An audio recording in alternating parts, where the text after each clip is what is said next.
Robert Reich and some of these other commentators, I think they're pretty good at diagnosing what they believe to be America's ills.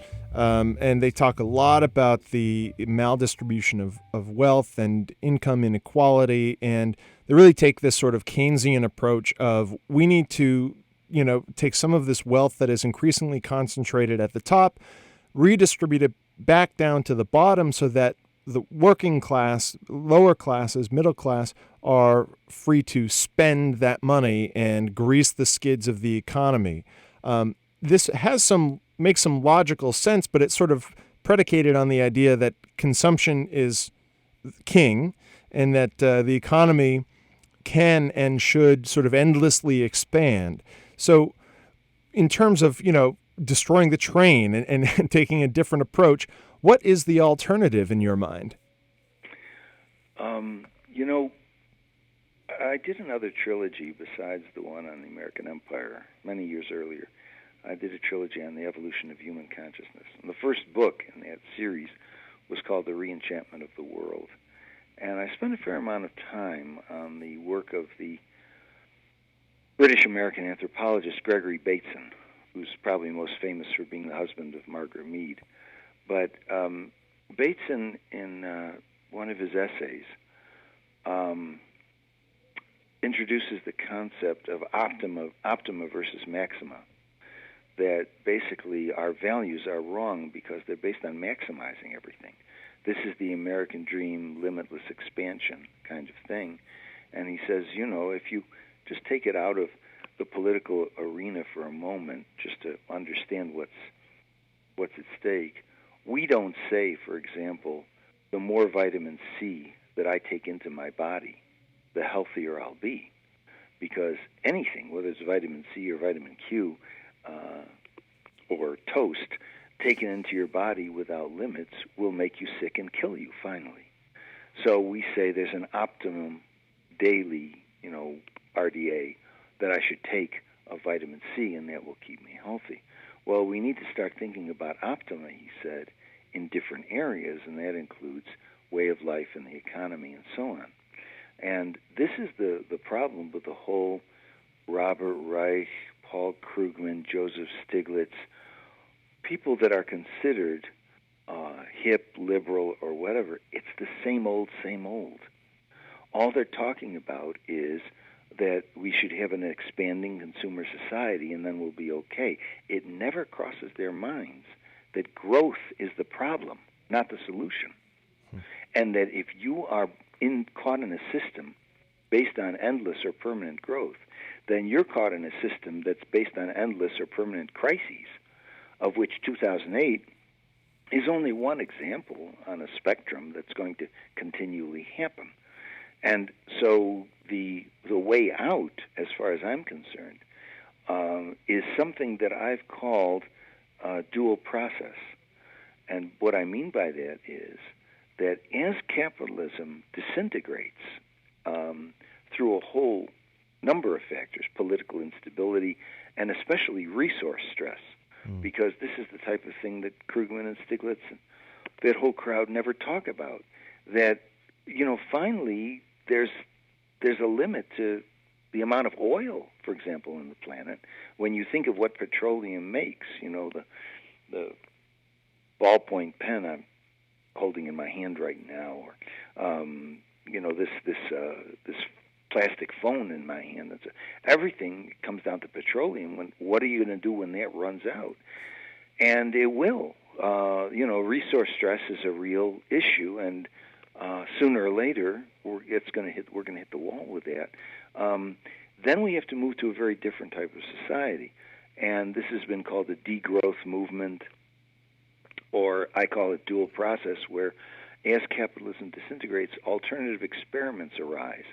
They are much more numerous in Europe now than in the United States, and they're much more present in those countries that are suffering from the effects of capitalism, the austerity imposed by capitalism, such as Spain, such as Spain and Greece, and to some extent the United Kingdom. And so this notion that the way out, this is standard democratic politics in the United States. The way out is more growth, and then it'll trickle down, and we'll spread it around to, other people and so on. Finally, none of that's going to work because growth won't be possible. And the change to a steady-state economy or a homeostatic economy, non-profit, which is what's in the cards for us. I don't think that can be avoided. That's down the road. It may be 40 or 50 years, but it's definitely down the road. And the change to that is going to be very painful and dramatic and so on. But finally, it's not going to take place out of virtue or because people saw the light. Americans do not see the light. That is not an American trait, seeing the light. What's going to happen is that they won't have any choices.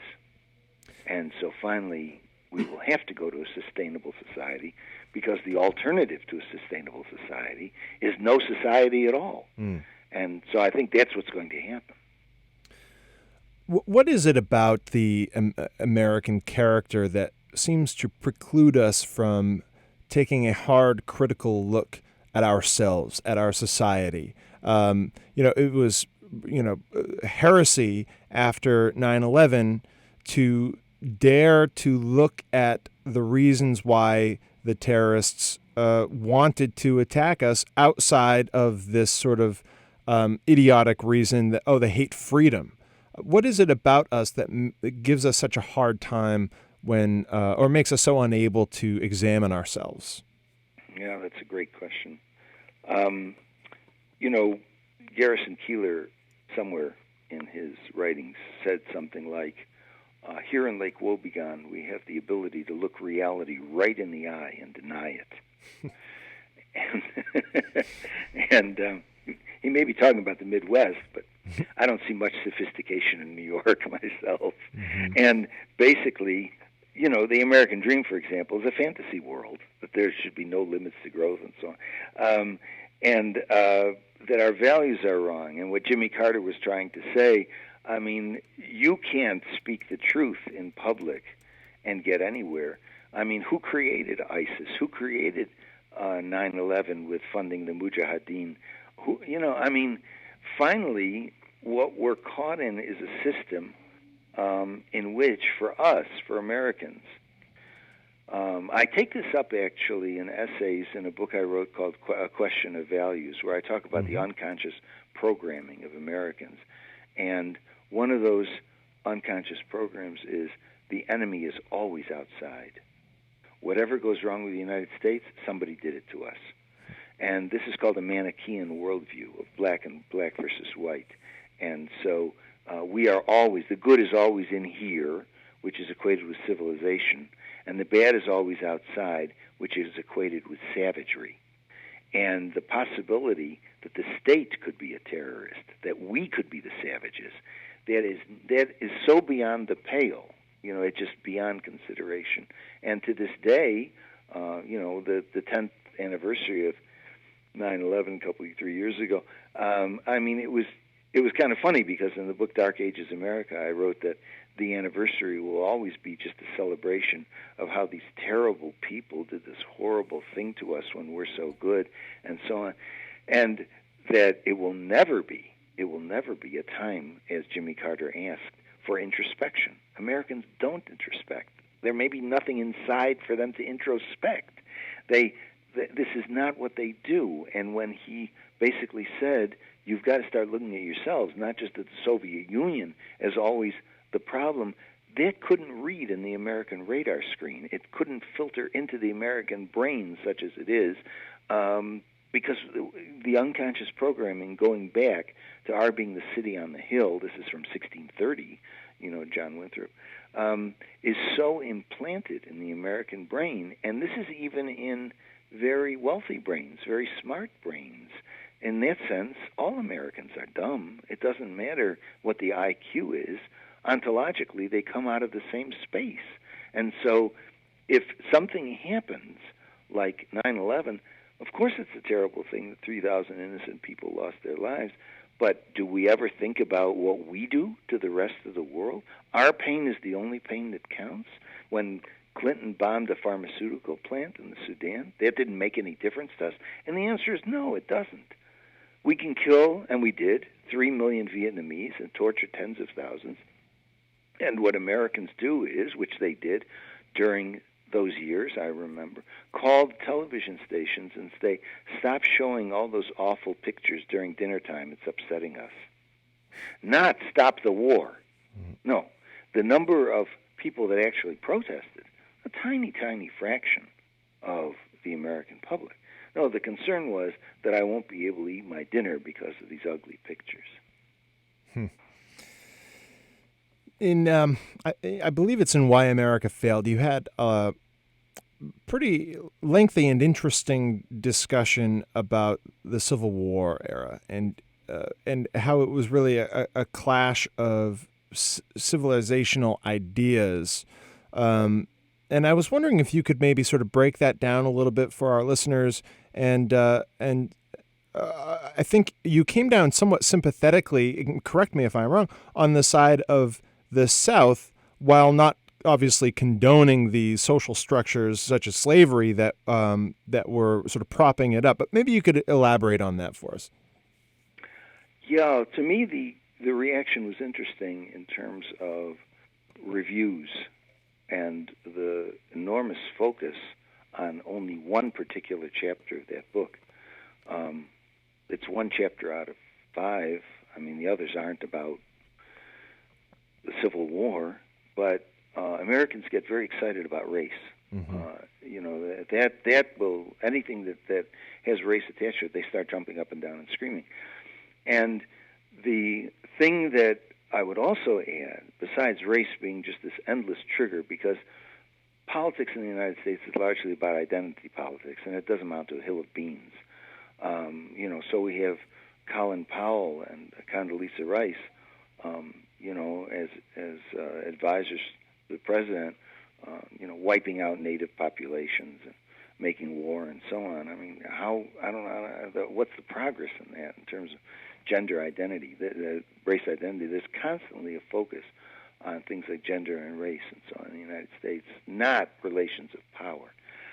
But that's one thing. The other thing is, as I said, Americans are caught very much in a Manichaean worldview of black versus white. Americans are not subtle thinkers. They don't know what nuance is. Things are good and things are evil. Usually the United States is good and ISIS, Al-Qaeda, whatever, France is evil. That's how they think. And what I was trying to do in that chapter, first of all, was determine what really was the cause of the Civil War, because it wasn't slavery. And the second thing was the kind of awful paradox that I drew on this. I mean, I don't know why they were screaming at me. Why didn't they scream at C. Van Woodward and Eugene Genovese, which is where I got this from? Their analysis, each of those historians, 2 of our greatest historians, all of whom wrote like a dozen or more books apiece, but basically the horrible paradox that you had a society, the antebellum South, that was disgusted with what was going on in the North, that whole hustling culture, and that everything's about money and getting ahead and competition and so on. They were, in my opinion, rightly revolted by it, and they didn't want to have anything to do with it, and above all, they didn't want it imposed on them. So that's that part of it. And then this horrible paradox that the Southern way of life, which was very honor-based, leisurely, and so on and so forth, that all of that was resting on an economic system of slavery.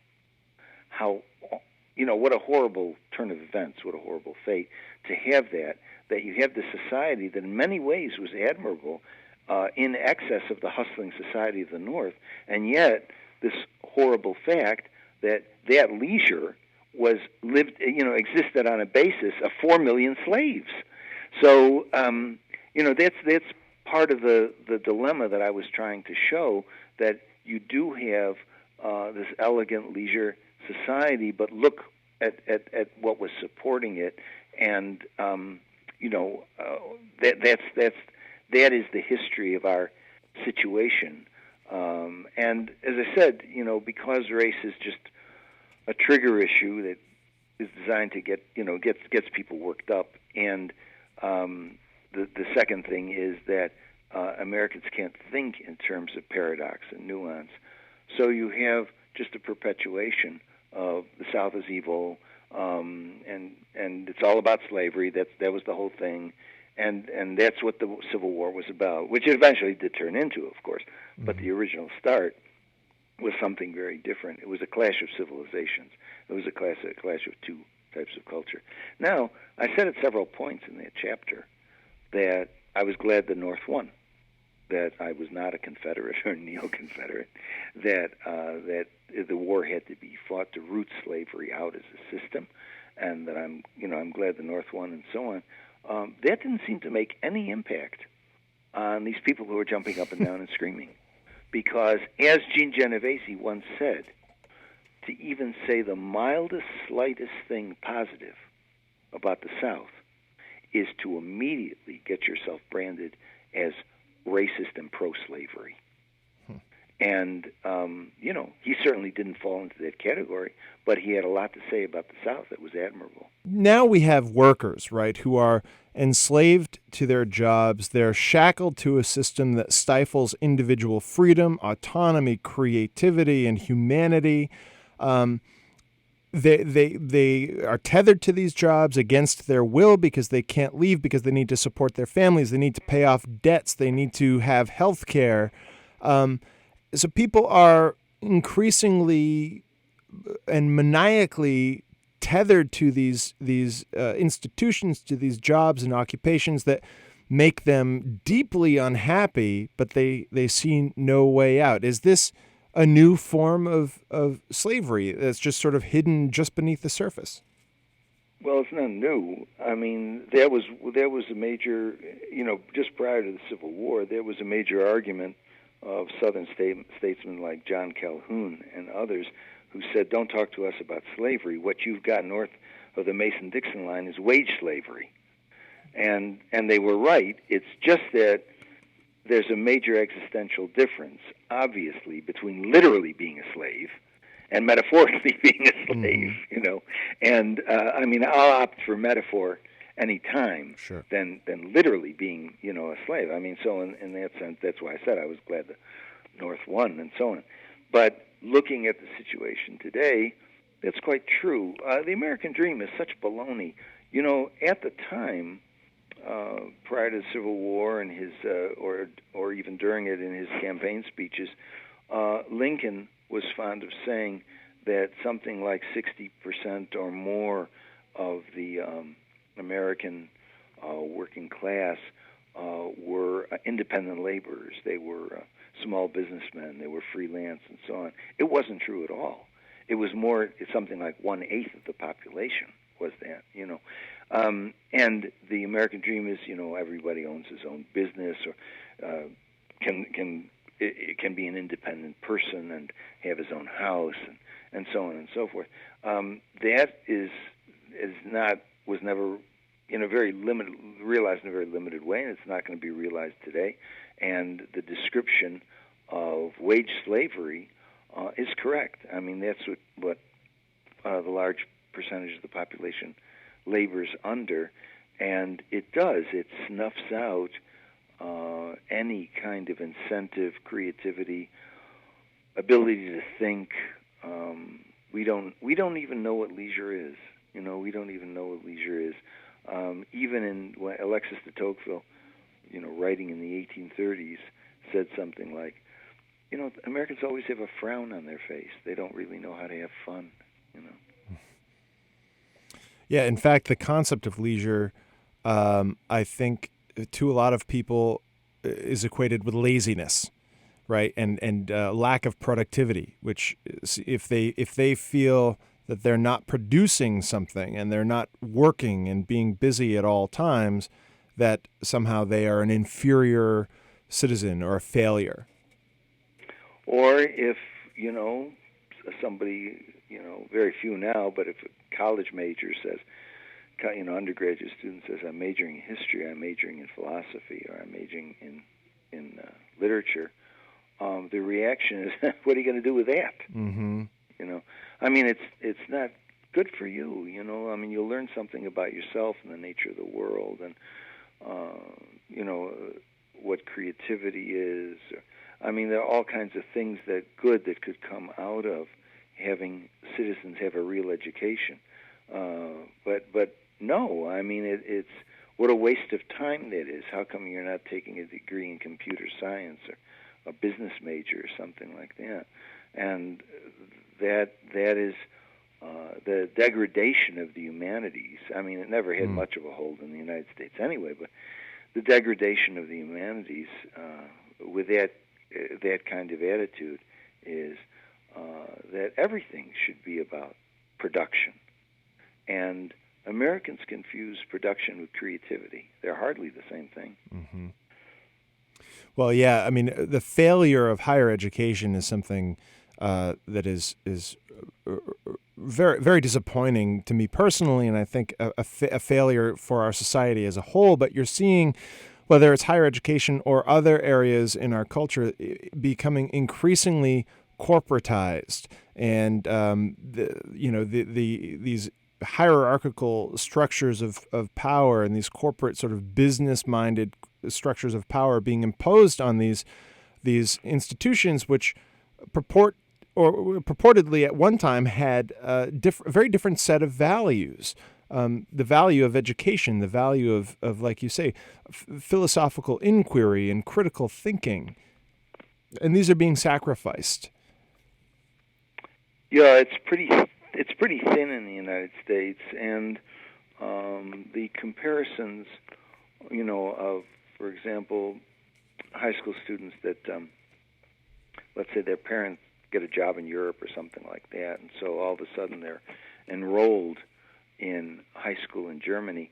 They have to drop down 2 or 3 grades in order just to keep up, because the American educational system is so anemic, and it's not about critical thinking at all. And I spent most of my life, in and out of university teaching, but I watched things erode over the years. It was quite impressive, and this has been reported in various books that in the 60s, exams, even standardized tests, would talk about asking students to compute if the speed of light is such and such, how long would it take to get to Mars or something like this, And now it's, if you have a pizza and you divide it in 4, how much would 2 slices cost or something like this.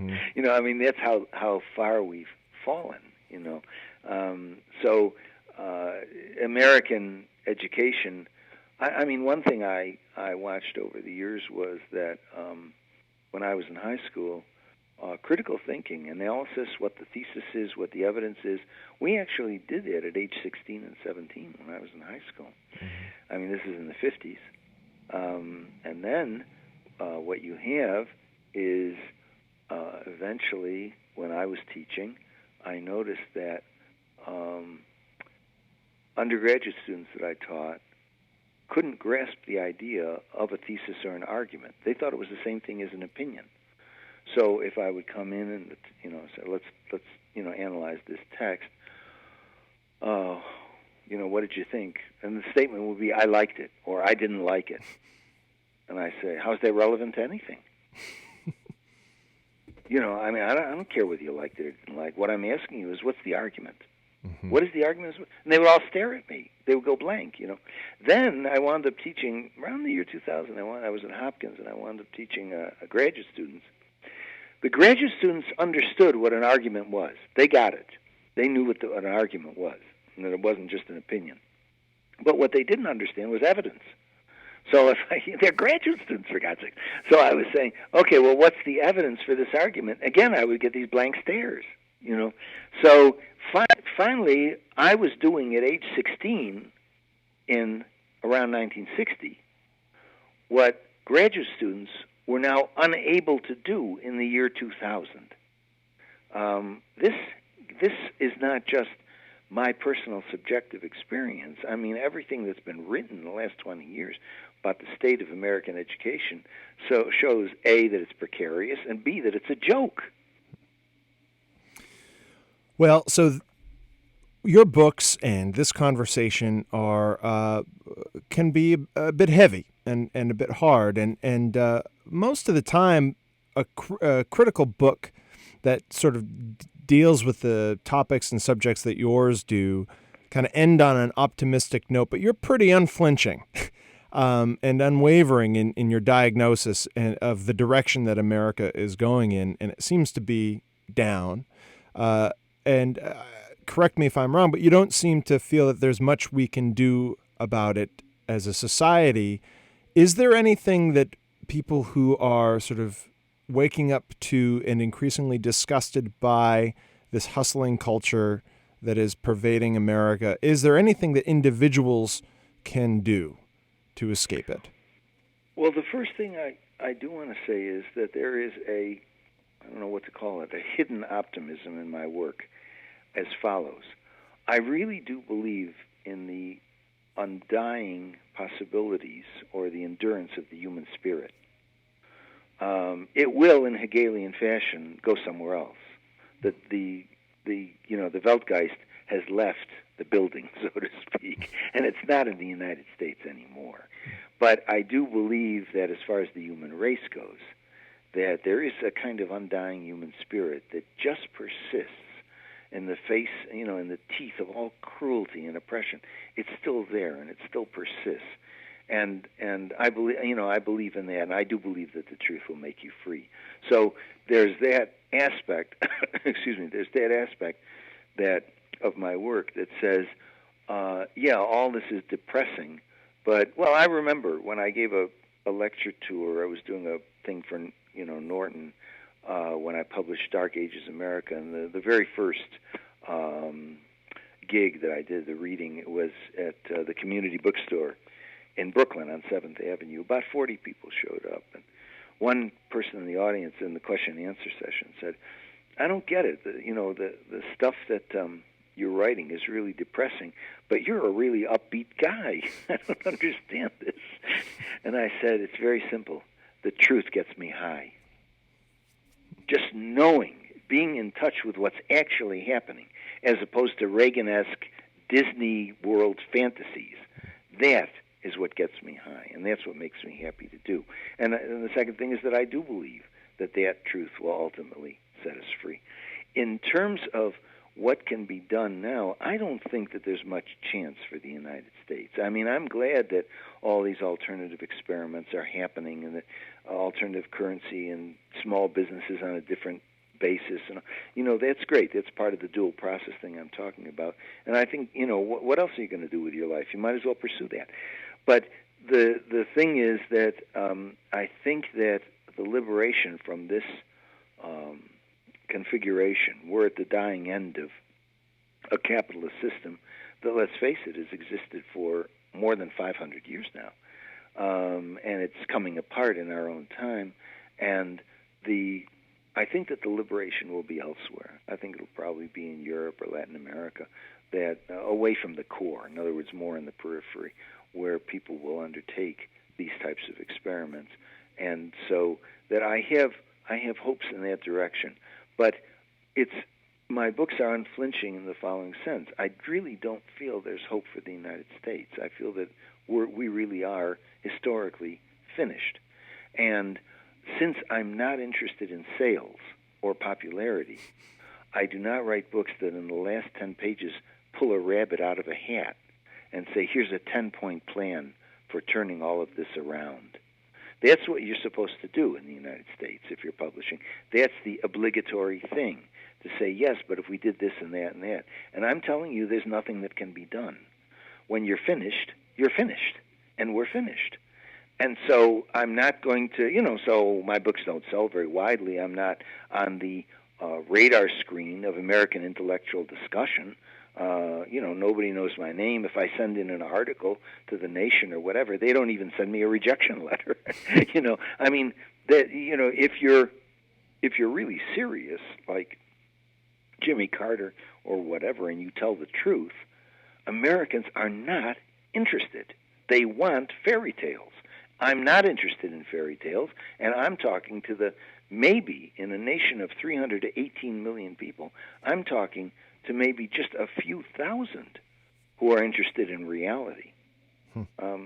Garrison Keillor was right. We look it right in the eye and we deny it. Well, in that context, I'm not going to be popular. Too bad. Well, Morris Berman, cultural historian, social critic, and author of many books, including Why America Failed, which was just released earlier this year in paperback, his memoir Spinning Straw into Gold, and the forthcoming Neurotic Beauty, An Outsider Looks at Japan. Thank you, Morris Berman, for being here on the Soapbox. It's been a pleasure. Thanks, Eric. I really appreciate the opportunity. Okay, have a wonderful evening. You too. Bye now.